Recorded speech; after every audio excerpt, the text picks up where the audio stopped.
One of the questions I get often during the batch at 𝗖𝗍 is what separates out a top 10% founder versus everyone else.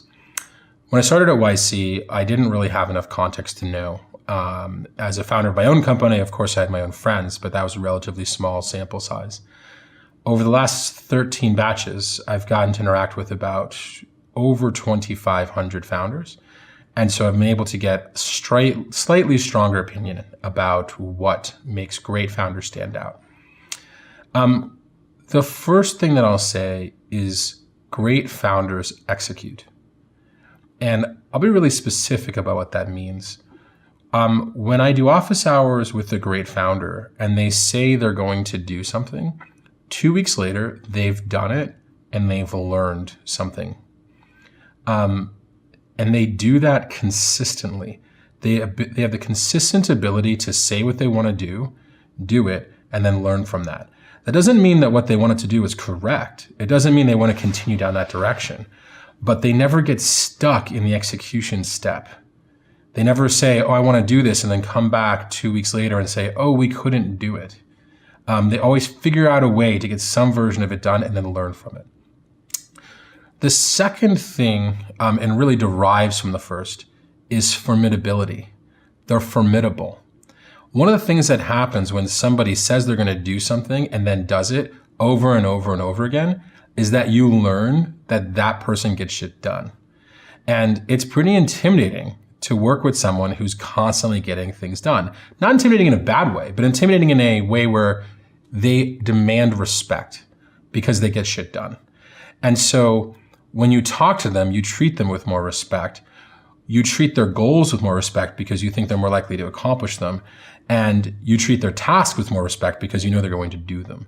So the ability to execute creates formidability. Formidability is extremely important. The last one, and one that I didn't understand until doing many 𝗖𝗍 interviews, is communication. I used to think that you could just execute well and not have to be able to communicate. But the problem is that startups really require good communication. Communication with your users, communication with potential investors, with your co-founders, with potential employees. In effect, a founder always has to be talking about their business and getting people excited about it. The number one mistake I see founders making is they can't actually explain what their business does. The best founders can, in 1 or 2 sentences, explain exactly what their business does. And they can explain it to a customer, they can explain it to an investor, they can explain it to their mother, they could explain it to anyone of any level of knowledge about their industry. And they can do it without stumbling. And I think that's ridiculously important because in order for you to get advice, investment, to convince someone to join your company, they first have to understand what you do. And you would be surprised how many founders can't clearly explain what they do well enough so that they can start selling you on how you can help them or join them.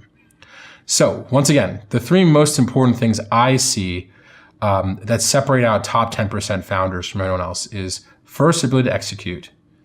Second, the resulting formidability. You kind of respect them more. And third, their ability to clearly communicate what they're working on. Now, if I were to add a 4th bonus one, it would be, and this is a little bit strange, but internal motivation. Another way of saying it is that they don't get too discouraged when things go wrong. They stay motivated.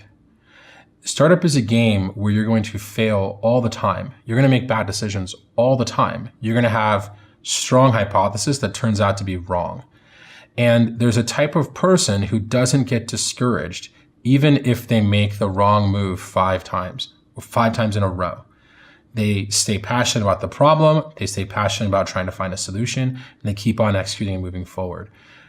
Being motivated in the face of defeat or failure is an extremely important thing for a startup founder to be able to do. So I said 3, but I cheated. It's 4: execution, formidability, communication, and motivation. Those are the things that that make top 10% startup founders stand out. One thing I didn't say was idea. It is usually very hard to tell whether at a very early stage company has a good idea. Usually it's very hard. And so I never use idea to separate out great founders from anyone else, because I'm not the arbiter of what a good idea is, and I don't have perfect experience in every problem. So whenever I kind of overthink, oh, is this a good idea or not, I can get stuck in my own head, and I can also pretend that I know more than I do. So try not to focus on idea. Cheers.